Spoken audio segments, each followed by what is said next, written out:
bebas mau pakai nama atau enggak bebas.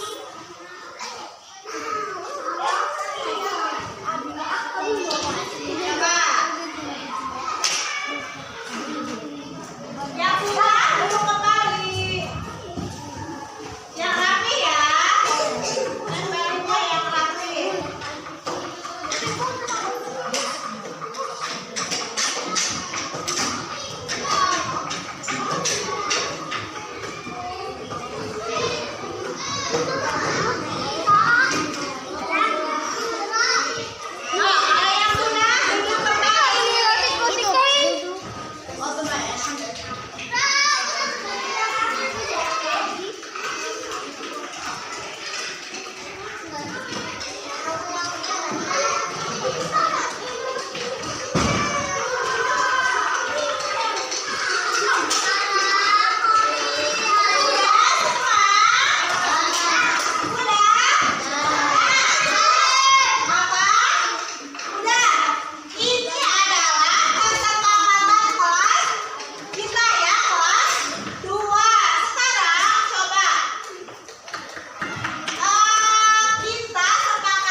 Assalamualaikum warahmatullahi wabarakatuh.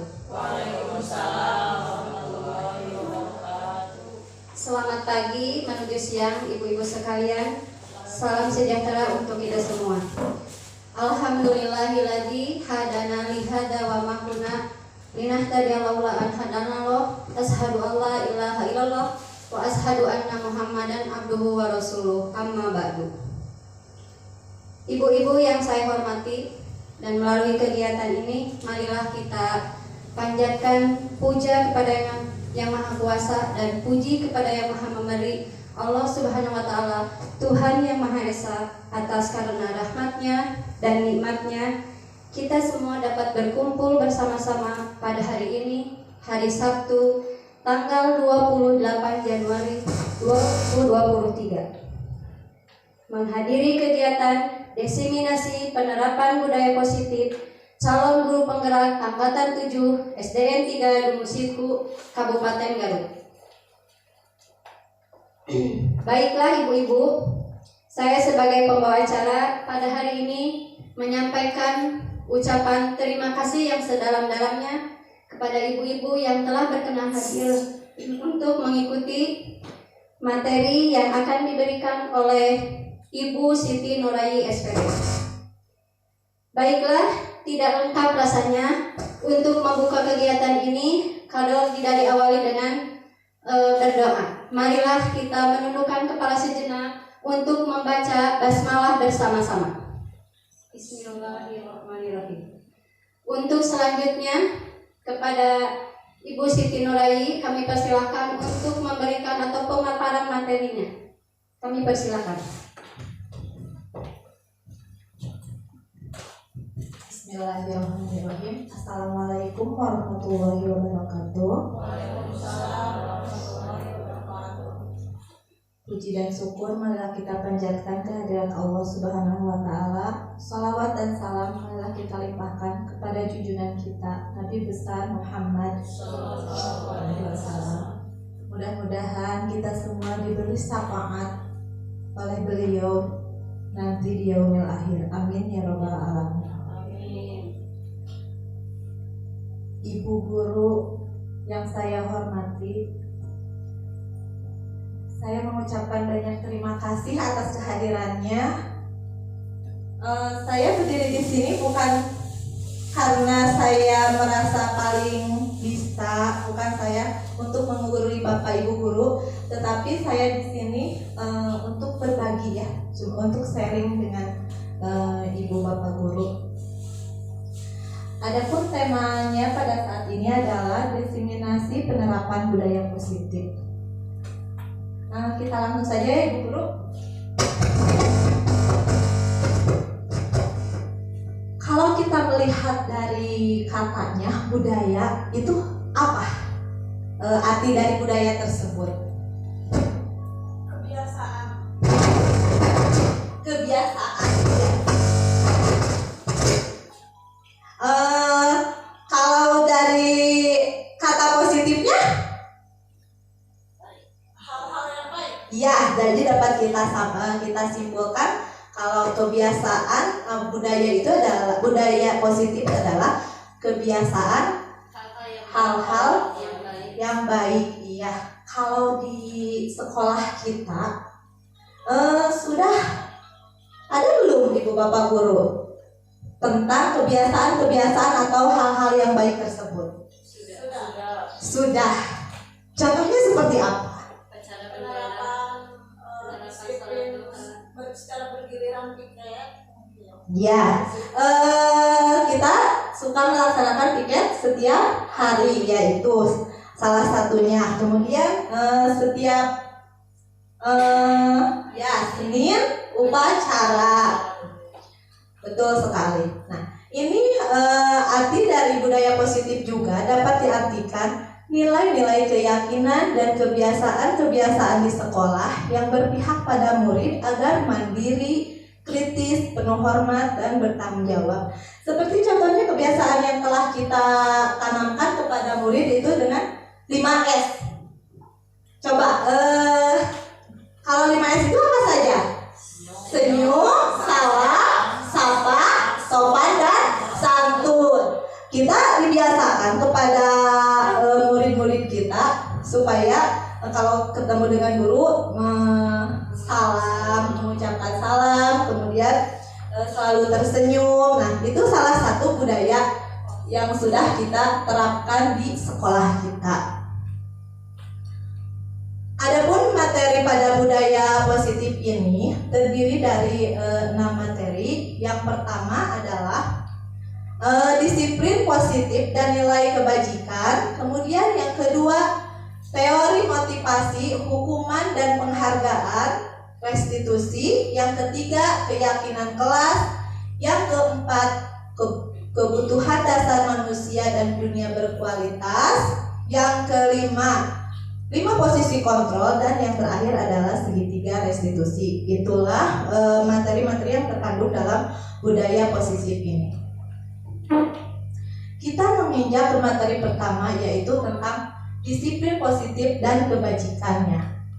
Nah, tujuan dari disiplin positif menurut Dr. William Bresser, guru dapat menjelaskan makna kontrol dari paparan teori kontrol dari Dr. William Bresser ini dan miskonsepsi yang terjadi di kehidupan sehari-hari, serta dapat menjelaskan makna disiplin positif dan mengamati penerapannya di lingkungan, serta kaitan teori kontrol dengan motivasi perilaku manusia.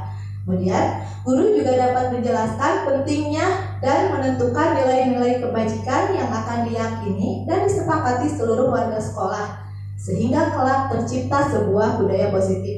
Inilah tujuan dari disiplin positif tadi.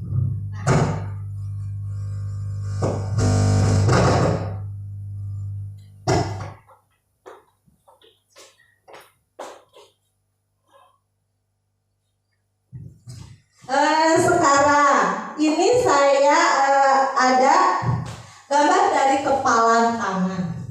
Sekarang coba Bapak dan Ibu saling berpasangan. Kita ibaratkan di dalam kepalan tangan kita itu terdapat sesuatu hal yang sangat berharga, ya.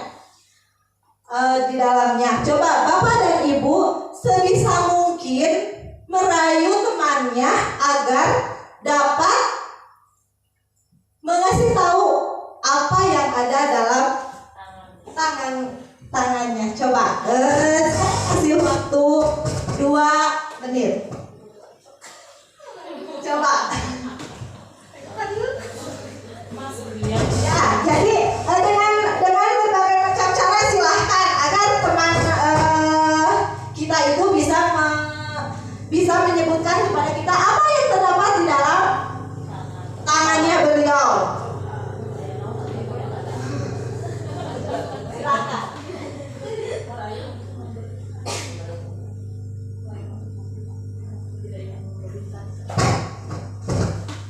Ya, coba silakan sekarang ke depan. Bu Santi sama Bu Alia silakan ke depan.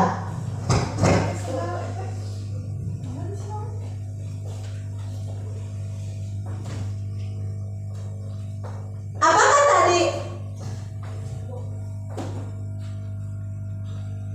tadi Bu Santi sudah berusaha meminta agar Bu Alia membuka apa yang dia pegang? Coba. Mungkin tadi saya sudah berusaha ya untuk membujuk, merayu Ibu Alia untuk dapat membukakan kepalan tangannya. Itu Pak, kasih tahu nggak sama Bu Alia? Oh, Bu Alia tetap pada pendiriannya. Saya tidak mau memberikan apa itu yang ada di dalam kepalan tangannya. Benarkah Ibu tidak ngasih tahu ya? Iya, tidak kasih tahu apa yang ada di tangan saya. Iya. Terima kasih. Dilihat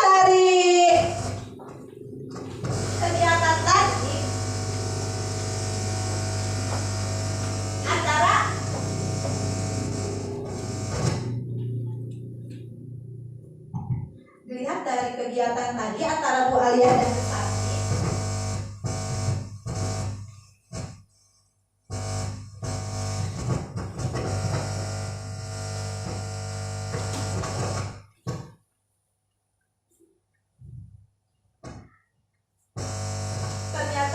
ternyata Bu Alia tidak mengasih tahu apa yang ada di genggamannya. Nah, kalau Ibu dan Bapak melihat hal seperti itu, jadi siapa yang mempunyai kontrol untuk mengasih tahu dan tidaknya tentang pemahaman kita atau keyakinan kita itu? Diri kita sendiri. Ya, jadi benar sekali. Yang menjadi kontrol kita mau mengasih tahu kepada teman atau kepada siapapun hanya diri kita sendiri. murid. Meskipun tadi udah dibujuk dengan baik-baik, kemudian dengan bujukan, dengan rayuan sebisa mungkin, tetapi tetap berprinsip pada pendiriannya, tidak membuka kepala tangannya. Nah, jadi setelah meskipun tadi Bu Santi sudah dengan bujukan, kemudian hal yang paling ekstrim dengan ancaman tetap tidak diberikan. Nah, itu adalah kontrol diri kita ada pada diri kita sendiri. Sekarang kita lihat miskonsepsi. Kalau dari kata miskonsepsi itu coba apa, Ibu Bapak Guru? Miskonsepsi Tidak sesuai dengan konsep yang kita berikan. ya, kesalahpahaman ya, yang konsepsi ya. Yang pertama, ilusi guru mengontrol murid. Kalau ilusi itu apa? Bayangannya, khayalannya. Ilusi guru mengontrol murid. Selama ini kita beranggapan bahwa kita sebagai guru dapat mengontrol murid.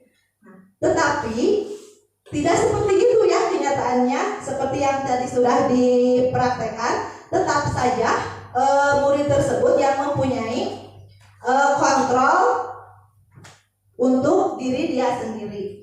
Kemudian yang kedua, ilusi bahwa semua penguatan positif dan bermartabat.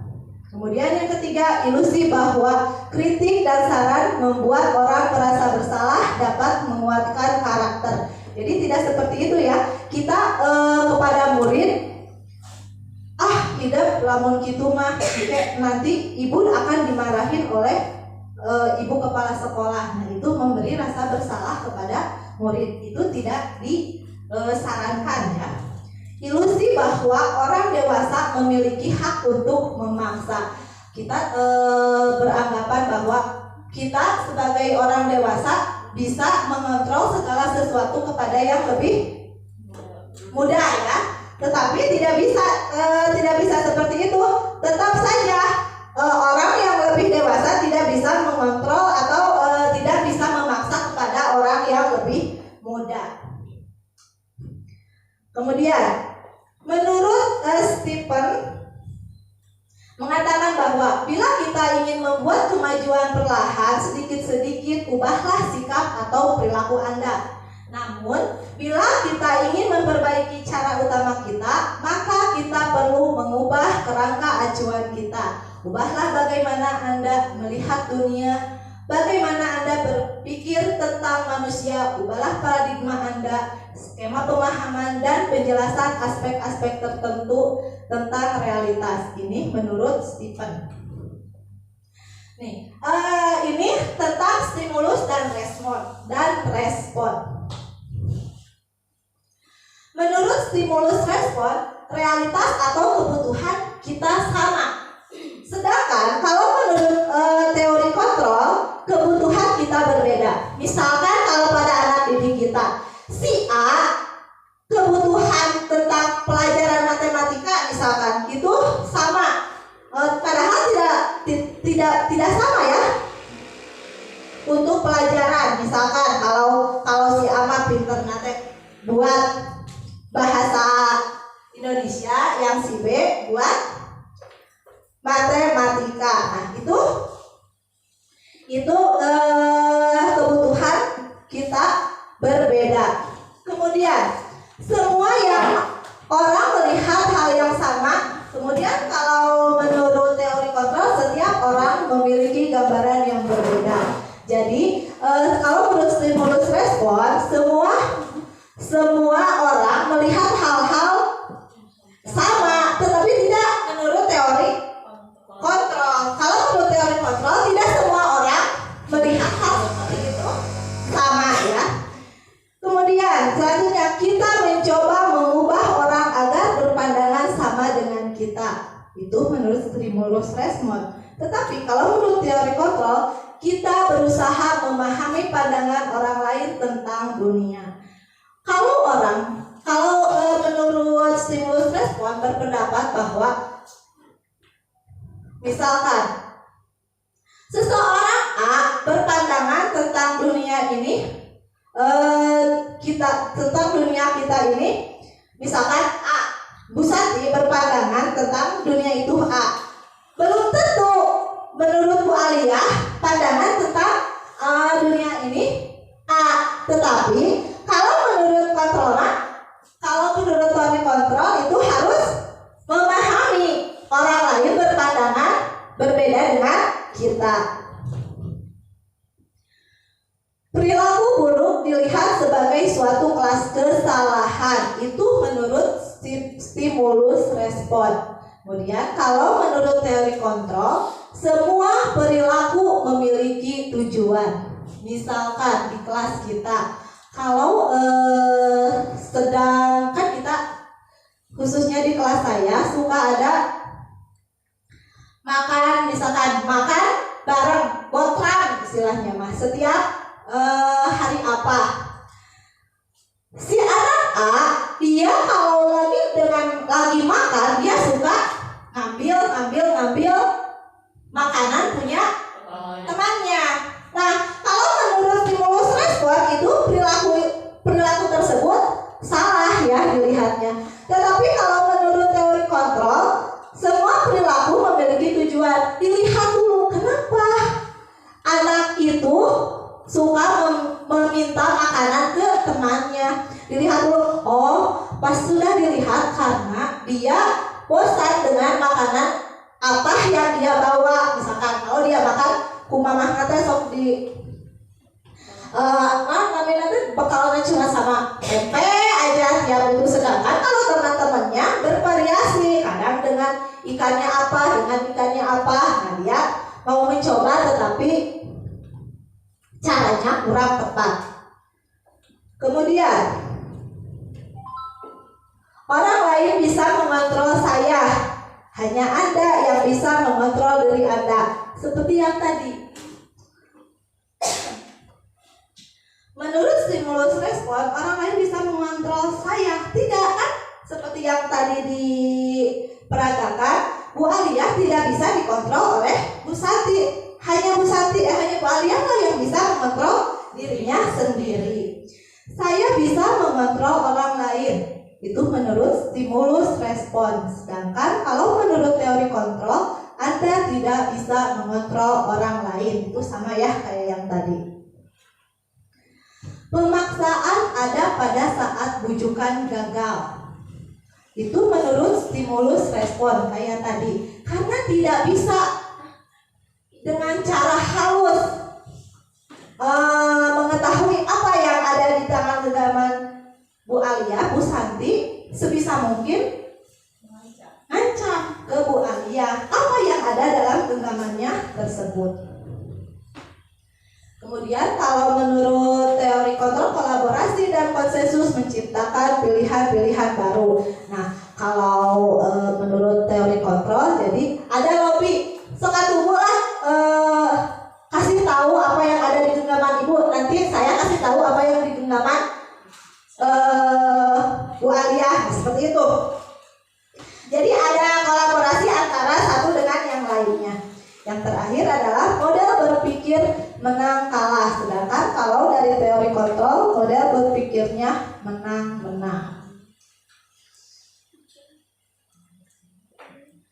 Bapak Pendidikan Ki Hajar Dewantara menyatakan bahwa di mana ada kemerdekaan, disitulah harus ada disiplin yang kuat. Sungguh pun disiplin itu bersifat self-disiplin atau disiplin diri ya, yaitu kita sendiri yang mewajibkan kita dengan sekeras-kerasnya, tetapi itu sama saja. Sebab jikalau kita tidak cakap melakukan self-disiplin, wajiblah penguasa lain mendisiplinkan diri kita. Dan peraturan-peraturan demikian itulah harus ada di dalam suasana yang merdeka.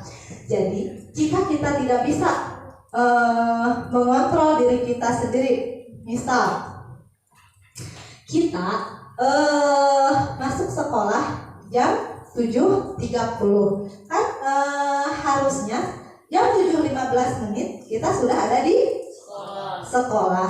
Jika kita tidak bisa mengontrol diri kita sendiri, susah kalau seperti itu, kita tidak bisa mengontrol diri sendiri, kita butuh dengan kontrol bantuan dari orang lain. Siapa kalau di kita?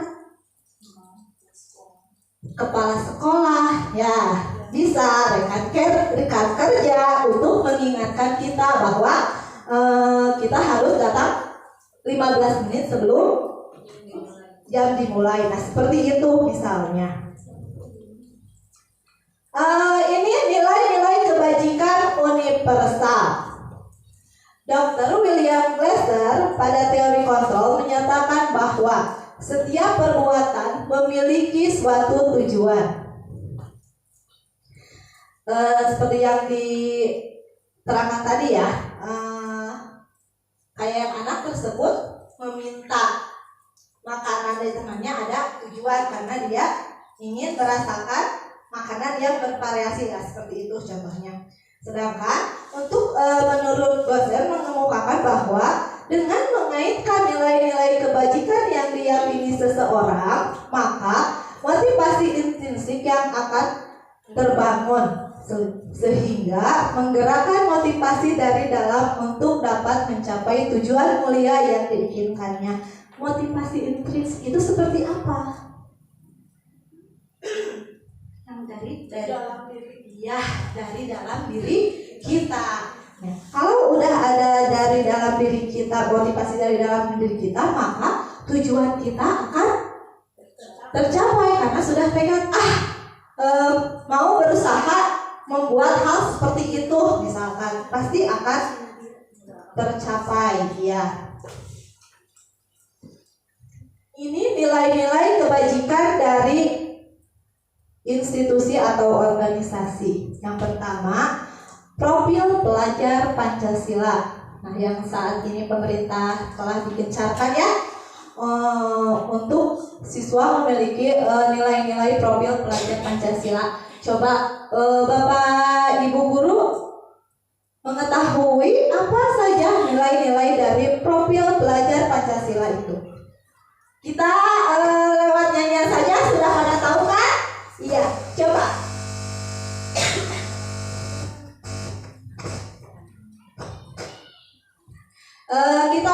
Kita sama-sama ya. Belajar Pancasila, beriman dan bertakwa pada Tuhan yang Esa dan berakhlak mulia, berkebinekaan global, gotong royong mandiri, kreatif dan bernalar kritis. Nah, itu adalah nilai-nilai yang harus atau yang dicapai oleh anak didik kita. Beriman dan bertakwa, contohnya kita sudah menerapkannya dengan berdoa sebelum belajar. Kemudian berakhlak mulia, kita membimbing anak-anak untuk mempunyai akhlak. Nah, seperti sopan santun yang seperti itu ya.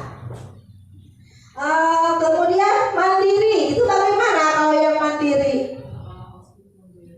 Ya, kita berusaha membimbing anak-anak untuk mandiri. Kalau dalam segi belajar, tahayoh di bawah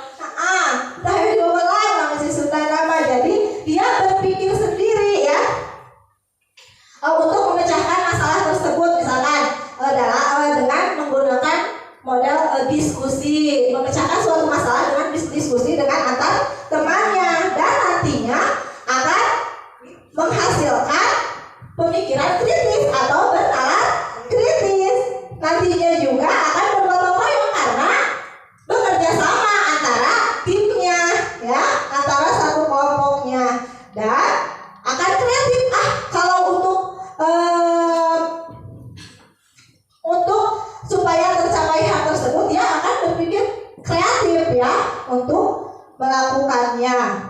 Yang kedua, menurut Ibo ya, toleransi, rasa hormat, mandiri, menghargai. Nah, itu salah satunya. Kalau menurut 9 pilar karakter Indonesia, ini cinta Tuhan dan segenap ciptaannya, kemandirian, tanggung jawab, dan lain-lain. Itu menurut 9 pilar karakter.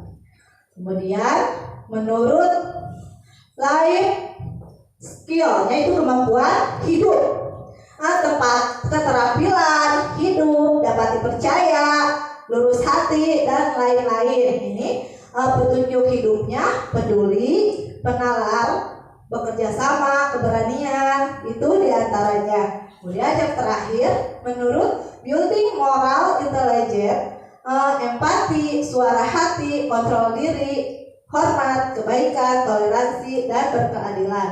Nah, sekarang apa saja nilai-nilai yang ada di sekolah kita? Tadi sudah ada belum? Nilai-nilai dari 6 organisasi ini yang sudah diterapkan di sekolah kita. Sebagian sudah ada. Contohnya seperti apa? Pada profil pelajar Pancasila mungkin sudah diterapkan kepada peserta didik kita, menanamkan sikap harus beriman, bertakwa kepada Tuhan Yang Maha Esa, berakhlak mulia juga, mandiri juga, bernalar kritis, berkebinekaan juga sudah diterapkan dalam pembelajaran sehari-hari. Terima kasih. Itu adalah salah satu nilai-nilai yang sudah diterapkan di sekolah kita. Apakah perlu dirubah atau ditambah, Bapak Ibu Guru? Ya.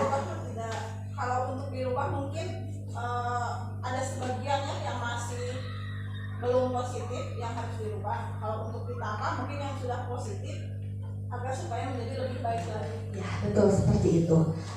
Jadi untuk nilai-nilai kebajikan antara sekolah saya dengan sekolah Bu Ani atau kelas saya dengan kelas Bu Ani itu akan berbeda ya nilai-nilai kebajikannya. Jadi mana nilai-nilai yang sudah ada yang harus kita perbaiki atau ditambah ya, seperti itu.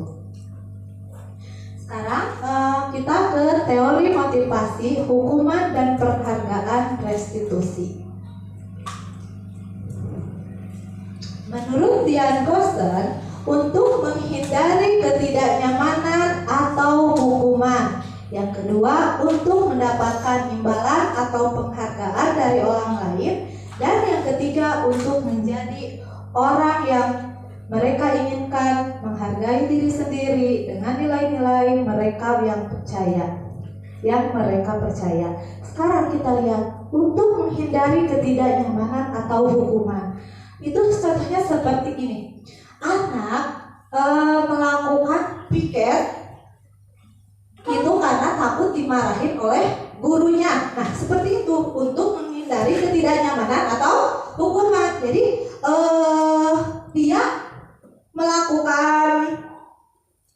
melakukan piket tersebut bukan atau belum datang dari dirinya sendiri, belum datang dari dari hatinya sendiri, tapi karena takut dimarahi oleh guru atau takut kena hukuman. Yang kedua, untuk mendapatkan imbalan atau penghargaan dari orang lain. Contohnya seperti ini. Si Diana, dia belajar dengan sungguh-sungguh karena dijanjikan oleh ayahnya kalau dia ranking 1, dia akan diberikan sepeda. Contohnya seperti itu. Jadi si Diana tersebut mengejar ranking 1 atau ranking yang terbaik di kelasnya itu bukan atas kemauan dia sendiri, tapi karena menginginkan imbalan atau hadiah dari ayahnya atau dari orang lain, tidak dalam dirinya sendiri. Yang ketiga, untuk menjadi orang yang mereka inginkan dan menghargai diri sendiri dengan nilai-nilai yang mereka percaya. Nah, kita sebisa mungkin menerapkan kepada anak seperti yang ketiga ini ya, ingin menghargai diri sendiri dan dengan nilai-nilai yang dipercaya itu sudah dari diri sendiri ya, kemampuan dari keinginan intrinsiknya ya, bukan dari bukan dari luar.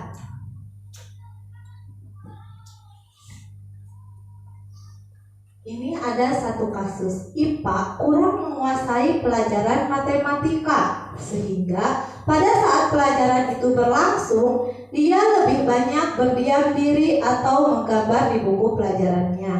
Pada saat guru matematikanya Pak Seno menanyakan pertanyaan, IPA menjadi gugup dan tak sengaja menjatuhkan tasnya dari kursi, serta tiba-tiba menjadi gagap pada saat berupaya menjawab. Seluruh kelas pun tertawa melihat perilaku IPA yang bicara tergagap dan terkejut tersebut. Pak Seno pada saat itu membiarkan teman-teman IPA menertawakan IPA yang tergagap dan malu luar biasa, dan malah meminta IPA untuk maju ke depan dan berdiri di depan kelas sambil menunjuk hidung dengan tidak bisa menjawab pertanyaan Pak Seno.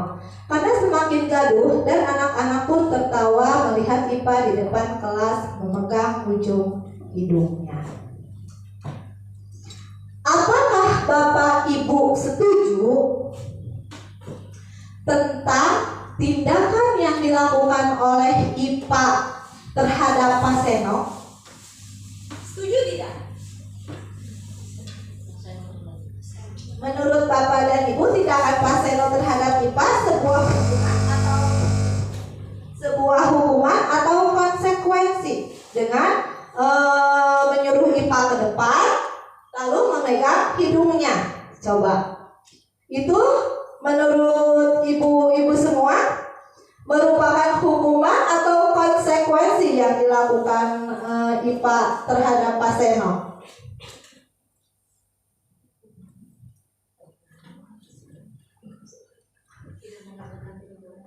Ya, karena IPA tidak bisa menjawab pertanyaannya. Pak Seno, IPA tidak bisa menjawab pertanyaan dari Pak Seno. Jadi Pak Seno disuruh IPA ke depan. Atau secara gini, ada seorang anak yang tidak mengerjakan PR oleh gurunya, disuruh ke depan sambil menjewet telinganya. Sama seperti itu. Hal seperti itu Ibu setuju atau tidak? Tidak. Oh iya, benar sekali. Itu merupakan hukuman. Nah, untuk lebih memahami itu hukuman atau konsekuensi, coba saya akan membagikan ini ya, apakah hukuman atau konsekuensi.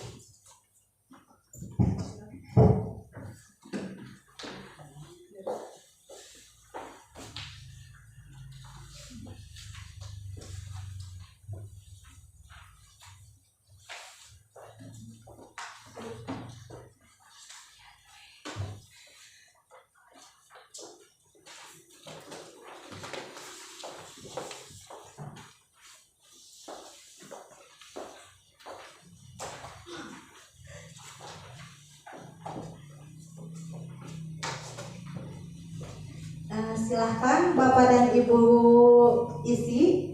Itu termasuk pertanyaan-pertanyaan di atas itu termasuk hukuman atau konsekuensi. Nanti ada yang presentasi ke depan ya.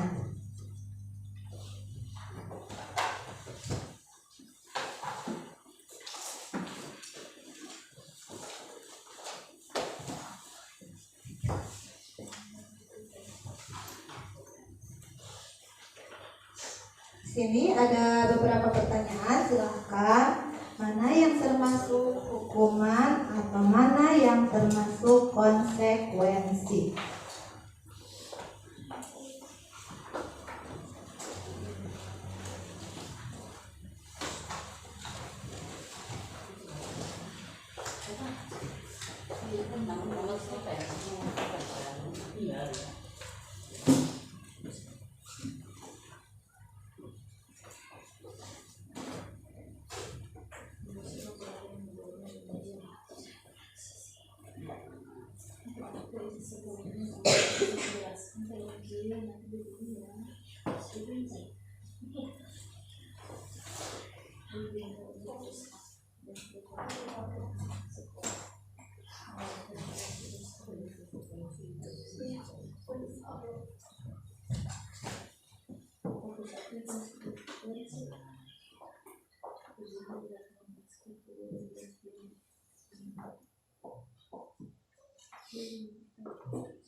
Di sini ada beberapa pertanyaan, silahkan. Waktunya 2 menit lagi.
Bapak, ibu-ibu guru semua,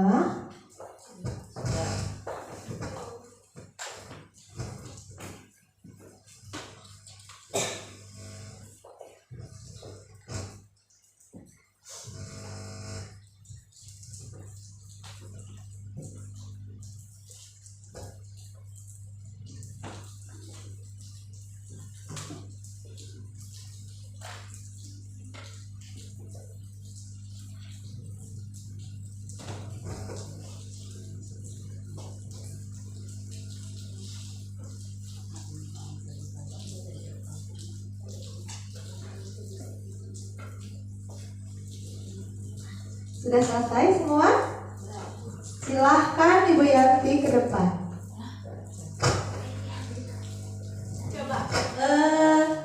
Kita akan membahas secara bersama-sama apa yang dipaparkan dengan Ibu Yanti.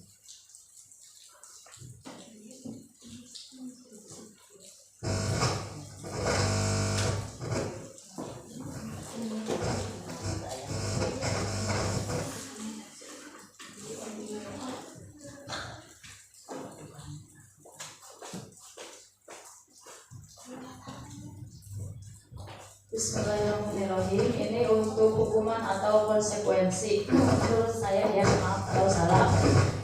Yang pertama, mencatat 10 ke 100 kali di dalam buku kalimat saya tidak akan terlambat lagi karena terlambat ke sekolah. Menurut saya itu konsekuensi supaya anak terus mengingat gitu. Terus ditulis makan anak sok emot.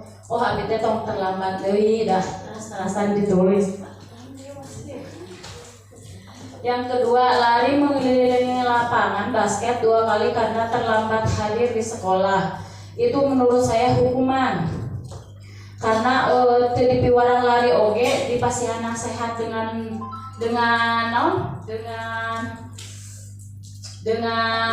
hanya guru teh jantan urang teh sok we nya enjing mah teh kasihan deui tah eta tiasa ku kitu maksud teh. Yang ketiga, membersihkan coretan yang dibuatnya di meja tulis. Oh iya, menurut saya itu konsekuensi. Yang selanjutnya, murid diminta untuk push up 15 kali karena tidak menggunakan masker ke sekolah. Itu termasuk hukuman. Yang selanjutnya, menggantikan kertas tugas teman yang telah dicoret-coret. Itu konsekuensi. Selanjutnya, berjemur di lapangan basket pada pukul 12 siang karena mengobrol dengan temannya. Itu masuknya hukuman. Murid diminta bertelanjang kaki sepanjang hari karena tidak menggunakan sepatu berwarna hitam sesuai peraturan sekolah. Itu masuknya hukuman.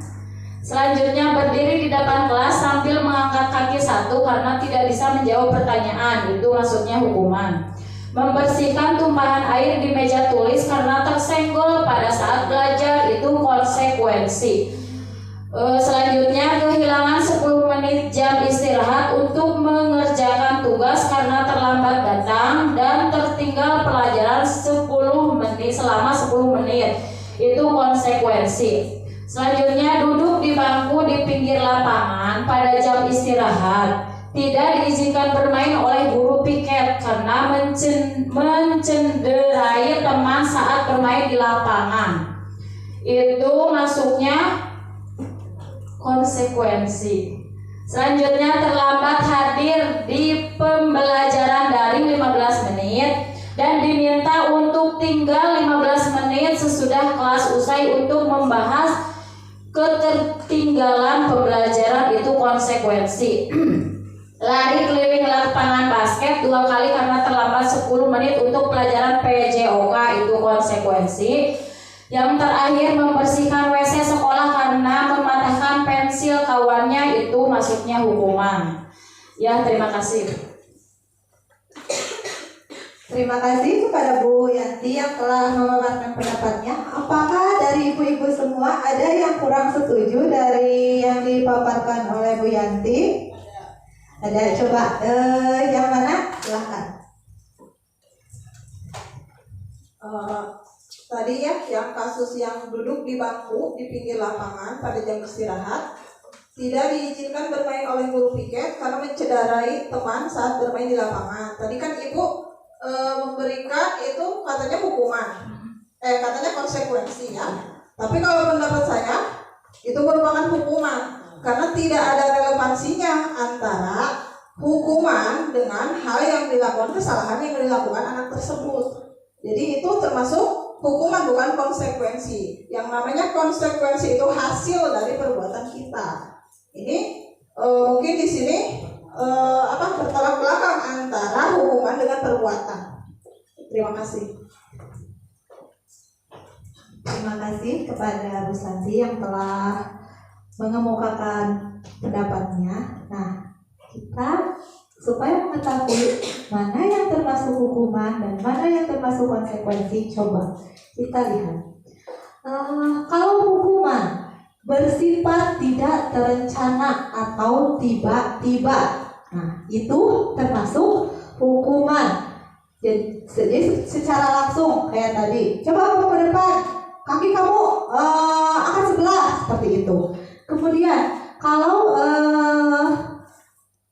menurut hukuman, kemudian kalau hukuman itu bersifat satu arah, jadi arahnya hanya kita saja sebagai guru, tidak dengan kedua belah pihak antara guru dan murid atau yang melakukan kesalahan dan yang memberi hukuman. Kemudian kalau hukuman itu berupa fisik, ya, berupa fisik seperti tadi, ke depan dengan memegang hidungnya, kan itu berupa fisik ya, fisik dan mental. Ini kalau ke depan, nah dia merasa malu. Sekarang kalau menurut konsekuensi sudah terencana dan sudah disepakati, jadi ada kesepakatan antara guru dan murid. Misalkan kalau ada yang terlambat masuk ke sekolah atau ke pelajaran olahraga, terlambat, maka konsekuensinya harus lari di lapangan basket selama 2 putaran. Nah, itu termasuk konsekuensi karena sudah disepakati antara guru dan muridnya tersebut. Diberikan berdasarkan suatu data yang umumnya dapat diukur. Nah, itu merupakan konsekuensi. Kemudian, murid tetap dibuat tidak nyaman untuk jangka waktu pendek. Dia akan merasa tidak nyaman melakukan hal tersebut, tetapi tidak lama, tidak kayak hukuman di depan. Rasa malunya bahkan terngiang-ngiang sampai dia dewasa ya kalau merupakan hukuman. Kalau konsekuensi memang dia juga merasa malu tapi tidak dalam jangka waktu yang lama. Kemudian guru memonitor murid selama melakukan konsekuensi situasi tersebut, guru melihat murid tersebut apakah benar dilakukan atau tidak. Nah, seperti itu ya, selalu dimonitor oleh guru. Sekarang restitusi. Restitusi adalah proses menciptakan kondisi bagi murid untuk memperbaiki kesehatan mereka sehingga mereka tidak bisa kembali pada kelompok mereka dengan karakter yang lebih kuat. Sedangkan kalau menurut Gosset. Sekarang kalau menurut Chaucer, merupakan proses kolaboratif yang mengajarkan murid untuk mencari solusi untuk masalah mereka dan membantu murid untuk berpikir tentang orang lain, apa yang mereka inginkan dan bagaimana mereka harus memperlakukan orang lain. Kalau untuk restitusi, bukan kita sebagai guru yang mencari solusi atas permasalahan yang dilakukan oleh murid, tetapi kita hanya membimbing. Jadi harus bagaimana dia menyelesaikan masalah tersebut, yang menentukannya adalah murid sendiri.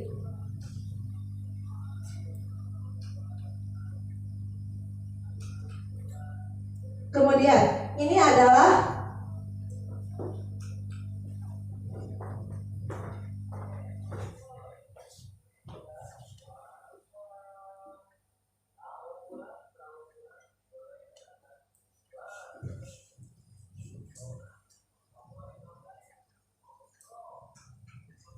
dihukum oleh penghargaan. Menurut Alimkon, saat kita berulang kali menjanjikan hadiah kepada anak-anak agar berperilaku tanggung jawab kepada seorang murid agar mempelajari sesuatu yang baru, atau kepada seorang karyawan untuk melakukan pekerjaan yang berkualitas, kita sedang berasumsi bahwa mereka tidak dapat melakukan atau mereka tidak akan memilih hal tersebut. Seperti ini, kita kepada anak murid kita, coba untuk besok kalian hafalkan kali 3. Nah, nanti kalau ada yang hafal kali 3, ibu akan kasih permen. Nah, misalkan seperti itu.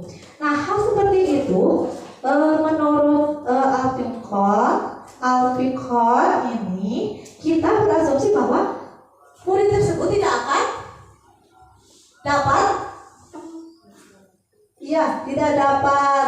untuk menghafal kali 3 tersebut. Nah, kalau tidak diberi imbalan atau penghargaan, itu dihukum oleh penghargaan ya. Kemudian penghargaan maupun hukuman adalah cara-cara mengontrol perilaku seseorang yang menghancurkan potensi untuk pembelajaran yang sesungguhnya. Jadi dia belajar hal tersebut bukan dari dalam dirinya sendiri, tetapi karena penghargaan. Tindakan belajar itu sendiri adalah penghargaan sesungguhnya. Jadi cara dia menghafal perkalian tersebut adalah penghargaan yang sesungguhnya untuk diri dia sendiri tentang cara tersebut. Tindakan memberi penghargaan nilainya sama dengan menghukum seseorang. Nah, jadi dengan kita memberikan penghargaan kepada anak, kita sama dengan menghukum anak tersebut. Nah, ini penghargaan berpengaruh pada jangka panjang dan jangka pendek. Seperti tadi, penghargaan mempengaruhi. Kemudian penghargaan tidak efektif karena tadi anak tersebut tidak akan, karena dia sudah image dari pikirannya, dia melakukan sesuatu karena ada penghargaan. Jadi kalau tidak ada penghargaan, dia tidak akan bersemangat. Nah, ini penghargaan merusak hubungan. Bagaimana ini penghargaan merusak hubungan?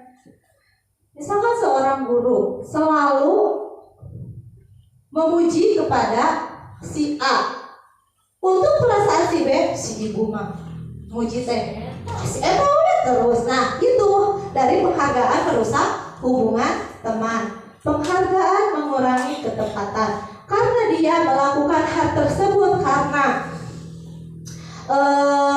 untuk mencapai suatu penghargaan. Jadi dia untuk tahap-tahapnya dia tidak begitu teliti. Yang penting dapat penghargaan. Nah, jadi dia tidak menikmati bagaimana cara-caranya untuk mendapatkan suatu tindakan tersebut mencapai titik tertingginya. Penghargaan menurunkan kualitas. Kemudian penghargaan mematikan kreativitas. Selanjutnya penghargaan menghukum. Kemudian motivasi dari dalam diri.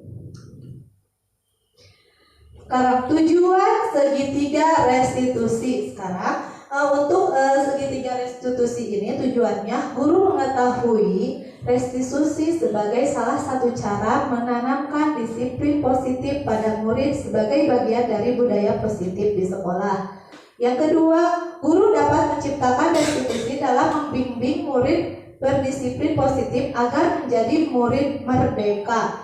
Yang ketiga, guru dapat menganalisis dengan sikap reflektif dan kritis penerapan disiplin positif di lingkungannya. Nah, ini sebuah pendekatan untuk menciptakan disiplin positif. Untuk restitusi ini bukan untuk menebus kesalahan dia. Misalkan dia sudah datang terlambat, bukan untuk menebus kesalahan dia untuk datang terlambat, tapi untuk kemudian yang kedua untuk memperbaiki hubungan. Nah, jadi bagaimana dia memperbaiki hubungan dia antara dia dengan teman-temannya. Tawaran bukan paksaan. Untuk restitusi ini kita menyelesaikan masalah tersebut bukan memaksa dia karena kamu sudah datang terlambat, jadi kamu harus besok jangan terlambat lagi, ke ibu kamu bangunkan. Bukan seperti itu, tapi dia sendiri yang melakukan ide-ide tersebut dari dalam dirinya sendiri. Untuk melihat ke dalam dirinya, yaitu fokus pada solusi. Jadi kita sebagai guru tidak untuk mencarikan kesalahan dia, tapi fokus untuk membuat solusi dari permasalahannya. Kemudian mencari kebutuhan dasar yang mendasari tindakan. Restitusi diri adalah cara yang paling baik. Mencari kebutuhan dasar yang mendasari tindakan restitusi menguatkan, mengembalikan murid yang berbuat salah pada kelompoknya. Jadi kalau dengan segitiga restitusi itu, jadi kita membuat murid itu tidak merasa bersalah pas kembali kepada kelompoknya atau kepada teman-temannya, karena dia sendiri sudah menemukan solusinya bagaimana dia tidak akan mengulangi kesalahannya kembali. Nah, ini tahapan dari segitiga restitusi. Yang pertama, validasi tindakan yang salah. Yang kedua, menstabilkan identitas. Yang ketiga, menanyakan keyakinan.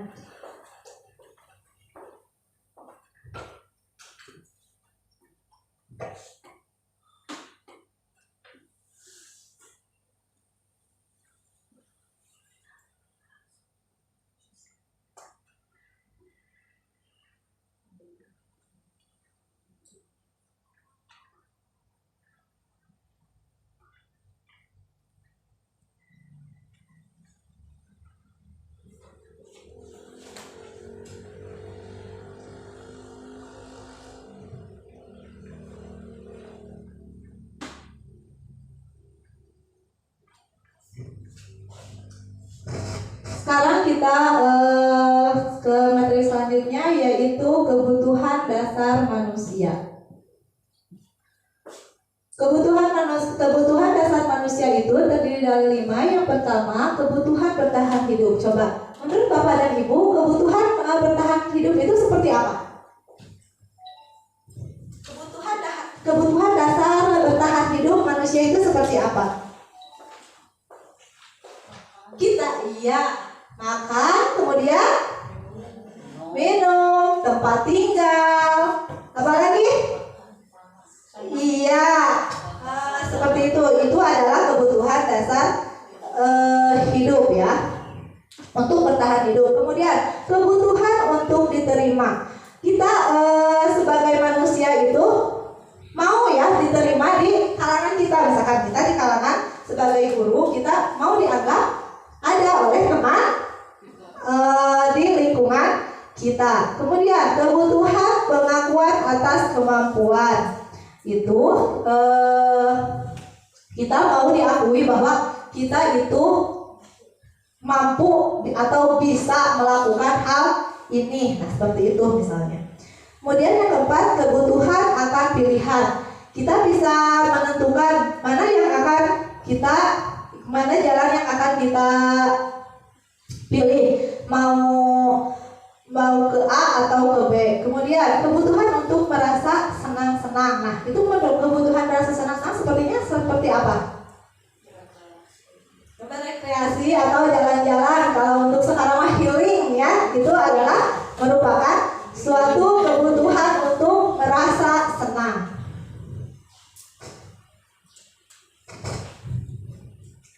Selanjutnya, tujuan mempelajari 5 posisi kontrol. Guru dapat melakukan refleksi atas disiplin yang dijalankan selama ini dan dampaknya untuk murid-muridnya. Yang kedua, guru dapat menerapkan disiplin restitusi di posisi manajer, minimal pemantau agar dapat menghasilkan murid yang bertanggung jawab, mandiri, dan merdeka. Yang ketiga, guru dapat menganalisis secara kritis, reflektif, dan terbuka atas penemuan diri yang didapatkan dari mempelajari 5 posisi kontrol tersebut. Nah, ini adalah 5 posisi kontrol restitusi. Saya akui selama ini saya berada dalam posisi penghukum ya. Keseringannya saya berada dalam posisi penghukum, tetapi insya Allah setelah mempelajari 5 posisi kontrol ini, saya berusaha untuk menjadi posisi sebagai manajer atau sebagai pemantau ya.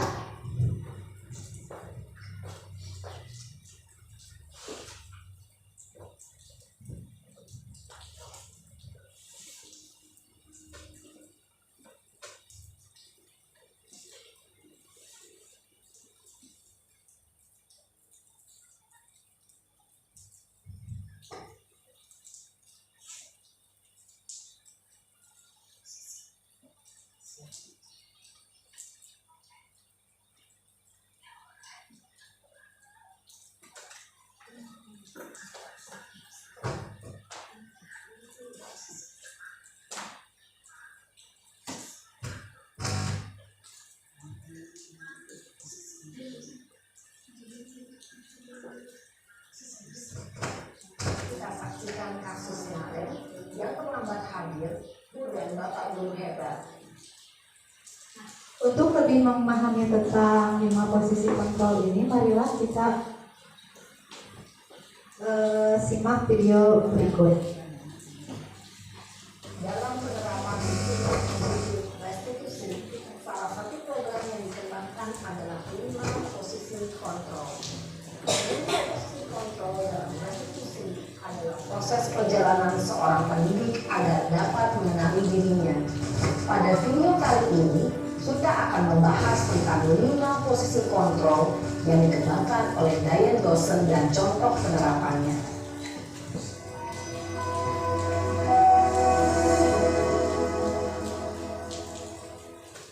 Lima posisi kontrol itu adalah 1. Posisi penghukum, 2. Posisi pembuat merasa bersalah, 3. Posisi teman, 4. Posisi pemantau atau monitor, dan 5. Posisi manajer. Untuk lebih memahami kelima posisi tersebut, mari kita saksikan kasus Naren yang terlambat hadir 20 menit di sekolah dan melihat bagaimana kelima posisi kontrol dalam menghadapi masalah tersebut. Ini adalah sebagai posisi penghukum.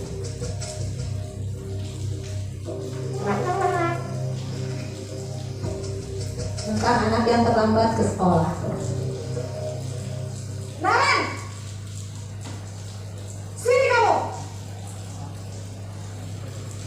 Selamat pagi, Bu. Selalu terlambat.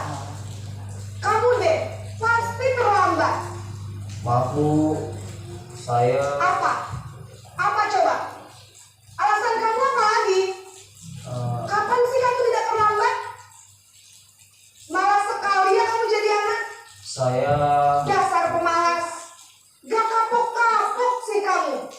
Sudah berapa kali terlambat? Sana, kamu keliling lapangan basket 2 kali.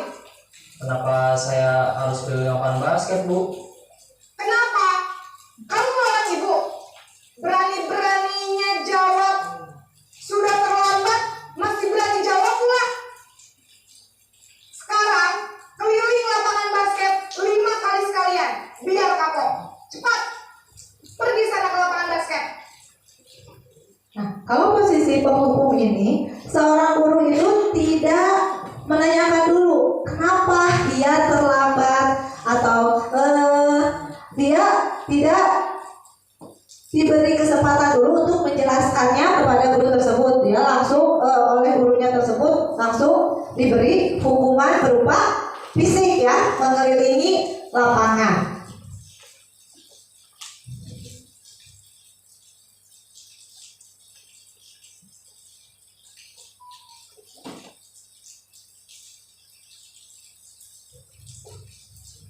Posisi penghukum biasanya berbicara dengan nada tinggi, menghardik, menunjuk-nunjuk, menyakiti, dan menyindir. Hukuman bisa berupa fisik maupun psikis. Ibu dan bapak guru hebat,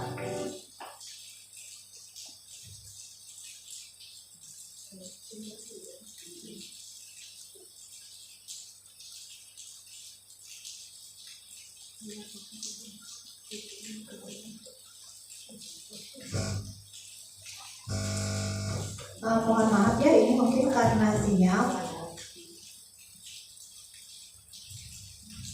Kita akan lanjut saja pada keyakinan kelas. Tujuan pembelajaran untuk kali ini itu dapat menganalisis pentingnya memiliki keyakinan sekolah atau kelas sebagai fondasi dan arahan tujuan sebuah sekolah atau kelas yang akan menjadi landasan dalam memecahkan masalah, konflik atau permasalahan di dalam sebuah sekolah atau kelas. Yang kedua, dapat menjelaskan proses pembentukan dari peraturan-peraturan yang beralih ke keyakinan kelas. Dan yang ketiga, dapat berpikir kritis, kreatif, reflektif, dan terbuka dalam menggali nilai-nilai yang dituju pada peraturan yang ada di sekolah tersebut.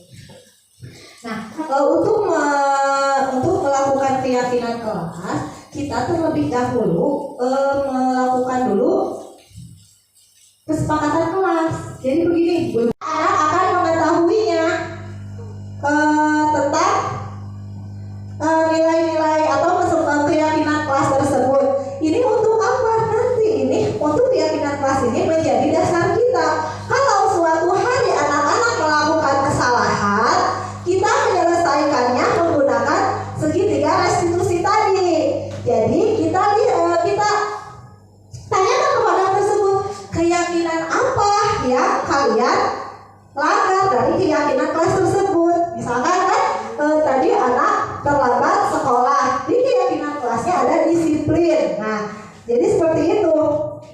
Jadi itu untuk dasar kita menyelesaikan masalah menggunakan segitiga restitusi. Nah, ini contoh-contoh keyakinan kelasnya. Kami meyakini bahwa sangat penting untuk menghormati semua orang. Nah, ini untuk bekerja, kami meyakini bahwa sangat penting untuk mengerjakan segala pekerjaan, mengikuti kegiatannya. Untuk diterima dan dimiliki, kami meyakini bahwa sangat penting untuk merasa diterima pada suatu kelompok dan saling peduli dengan yang lainnya. Untuk kegiatannya, ini tampak seperti dan tidak tampak seperti. Nah, ini seperti ini contoh kalimatnya: datang, tepat, waktu. Ini tampaknya kalau dari sana sering hadir terlambat ya. Kemudian menyapa teman dan guru setiap hari. Kalau tidak tampaknya tak acuh kepada guru. Nah, ini salah satu contohnya. Kemudian untuk kegiatan pendalaman keyakinan kelas, tugas guru adalah mengajar, kemudian mendidik, memberi nilai, sedangkan muridnya bertugas belajar, mencoba mengikuti peraturan yang ada di sekolah ya, yang tadi salah satunya dari peraturan-peraturan atau dari keyakinan kelas tadi ya. Guru tugasnya bukan menyakiti atau disakiti, memaksa kamu untuk belajar. Nah, guru bukan seperti itu ya tugasnya. Kalau untuk murid tugasnya bukan menyakiti, disakiti atau mengeluh, merusak para pribadi atau orang lain. Alhamdulillahirrahmanirrahim. Materinya sudah selesai. Terima kasih banyak kepada ibu-ibu semua yang telah menyimak pemaparan materi dari saya. Saya kembalikan kepada moderator.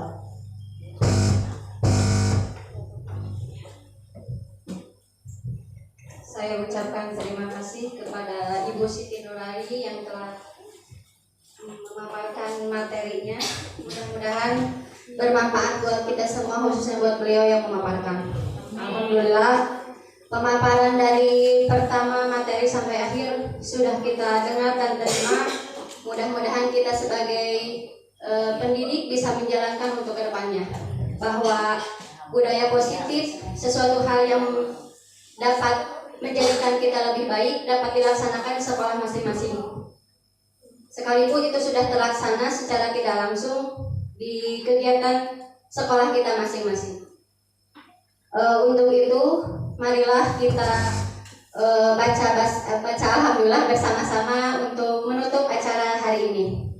Alhamdulillah.